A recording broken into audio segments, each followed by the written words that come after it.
हामी चाहिँ यो बसहरूलाई ओभरटेक गरेर अगाडि जाँदैछौँ। बाटो चाहिँ सानो छ तर रमाइलो छ। वेदर हेर्दा अलिकति पानी पर्ला जस्तो भइरहेको छ तर पानी भने नपरे चाहिँ राम्रो हुन्थ्यो हामीलाई। तर हेरौँ अब ठिकै छ। अन द वे हो, कुस्मातिर लाग्दैछौँ अहिले चाहिँ हामी लन्चको लागि। अनि कुस्माबाट चाहिँ हामी बेनी बजार हुँदै जमसम हुँदै अब सकेसम्म हामी लोवर मुस्ताङ नै पुग्नेछौँ आज।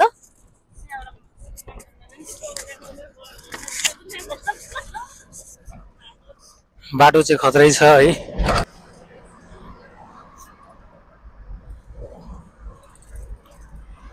सो हामी चाहिँ एकदम रमाइलो गर्नेछौँ, तपाईलाई नि एकदम रमाइलो देखाउनेछौँ यहाँनिर मुस्ताङ ट्रिप कस्तो हुनेछ भनेर है।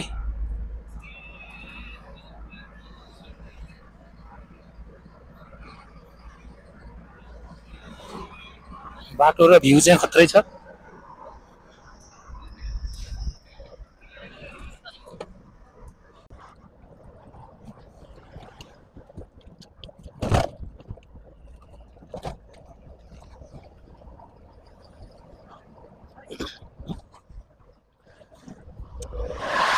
हाम्रो चाहिँ अहिलेको फर्स्ट डेस्टिनेसन चाहिँ कुस्माको बन्जी जम्पतिर हुनेछ र त्यहाँ गएर चाहिँ हामी खाना नास्ता खानेछौँ।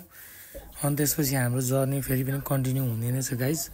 सो अहिले चाहिँ हामी गएर कुस्माको बन्जी जम्पको ठ्याक्कै वारिपट्टि रोकिनेछौँ है त।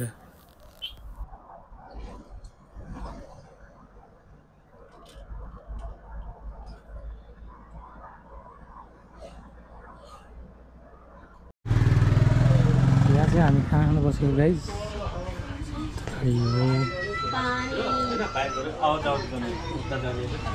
यहाँबाट चाहिँ दामी भ्यू देखिन्छ। यहाँबाट चाहिँ तपाईँको बाल भ्यू देखिन्छ। यो चाहिँ द क्लिफ हो होइन। द क्लिफ बन्जी जम्प गर्नको लागि यहाँबाट तपाईँ गर्न सक्नुहुन्छ बन्जी जम्प। यो चाहिँ लङ्गेस्ट अनि टलेस्ट। तल चाहिँ कालीगण्डकी बगिरहेछ। अनि त्यहाँ चाहिँ बन्जी जम्प गर्नको लागि यहाँ आउनु होला गाइस कुस्मामा। कुस्माको बन्जी जम्प हो त। सो अब चाहिँ हामी कुस्माबाट निक्ल्यौँ गाइस। अनि यहाँबाट निक्लेर अब हामी बेनी बजार जानेछौँ र बेनी बजार देखाएर तपाईँहरूलाई हामी चाहिँ तातो पानी लगेर एकछिन त्यहाँ रेस्ट गर्नेछौँ गाइस आजको लागि। दामी भ्यू छ। भ्यू चाहिँ बबाल छ है गाइस।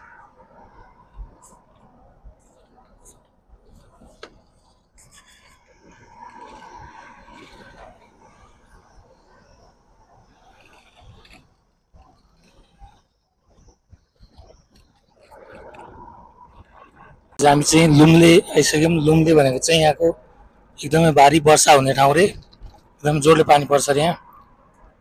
अनि लुम्लेको भ्यू चाहिँ यस्तो छ। सबजना इन्जोय गरिरहनु भएको छ मस्तले। के खाइरहेको तिमी? तितौरा खाइरहेको। तितौरा खाइरहेको गाइस। तितौरा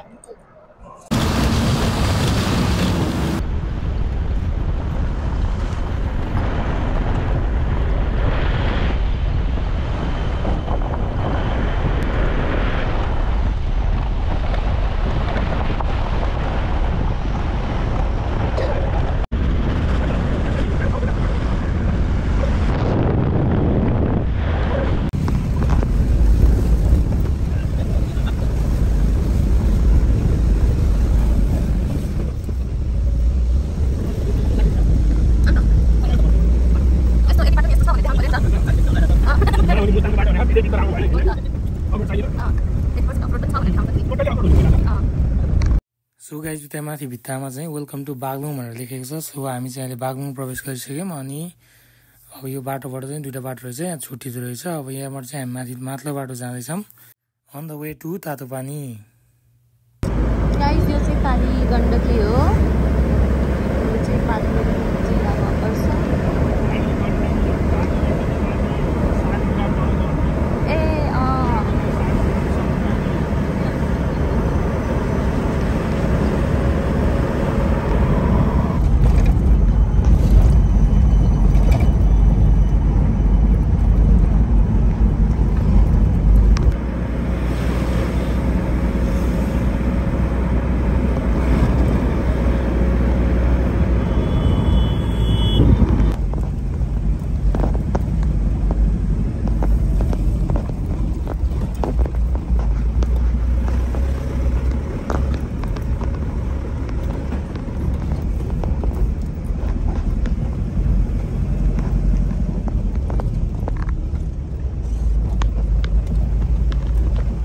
बाटो चाहिँ ओभरअल राम्रै हो, कतै कतै चाहिँ एकदमै बिग्रेको छ बाटो होइन। जस्तो यहाँनिर देख्नुहुन्छ तपाईँ, यहाँ दुईवटा गाडी पनि आउँदैन र बाटो पनि यहाँनिर हिलो भएर बिग्रेको छ। सायद यो पानी पर्या भएर पनि होला राति है।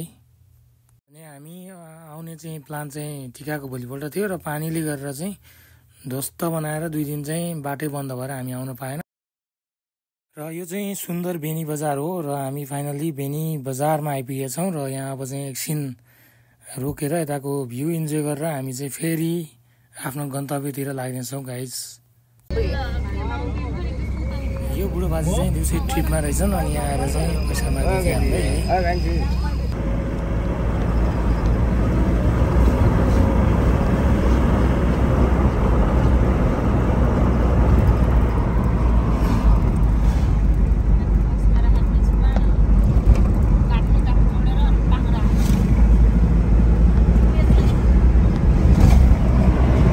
झरना रहेछ, झरना आएछ।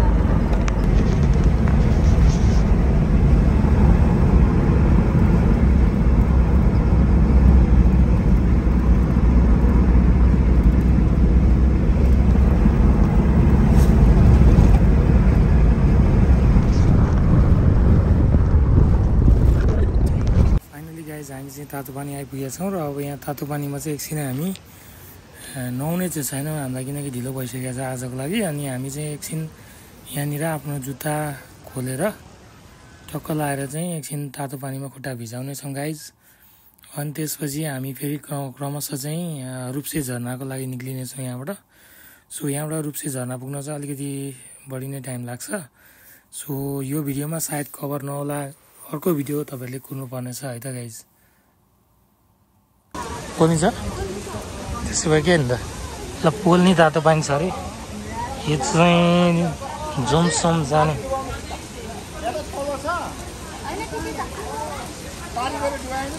खटेर छिटेर आएको पनि सबै जान्छ रे भन्छन् है। त्यहाँ हाम्रो बहिनी बसिरहेको छ, मान्छे उता हुनुहुन्छ। मेरो बुढो यहाँ छ। कस्तो भइरहेको बुढो तातो पानीमा? तातो भइरहेको मजा आइरहेको। It's so hot. तातो छ गाइस, तर एकछिनमा चाहिँ ठिकै हुँदो रहेछ है बुढो। मतलब अहिले चाहिँ अलिकति सकिरहेको के फर्स्टमा भन्दा।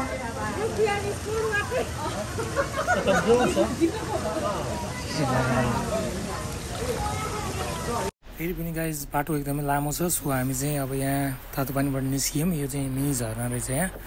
अब चाहिँ हामी हाम्रो गन्तव्य चाहिँ रूपसे झरना हुनेछ र बाटो चाहिँ यहाँबाट अलि अफ रोडै छ गाइज। अनि बाटो चाहिँ तपाईँको तातो पानीसम्म चाहिँ एकदमै पिच बाटो छ, त्यसपछि चाहिँ अलिकति अफ रोड छ। सो काहीँ चाहिँ तपाईँहरूको गाडीलाई प्रब्लम हुनसक्छ, तर पनि मान्छेहरू स्कुटरमा डबल लोड आइरहेकै छन् है। त्यही भएर अहिले चाहिँ मुस्ताङ जाने बाटो चाहिँ एकदमै राम्रै छ गाइज।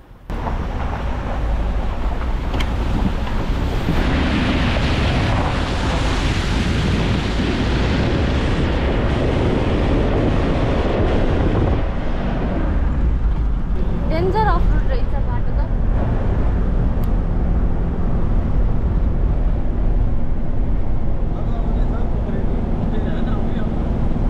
ड्याडीले बोलेको केही मैले सुने होइन।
ओके गाइज, आजको लागि चाहिँ यति नै। अनि बाटो चाहिँ एकदमै अफरोड छ, मजा पनि आइरहेछ, भ्यू पनि बबाल छ। तल काली गण्डकी, माथिपट्टि चट्ट लाएर साँगुरो हिलो कच्ची बाटो।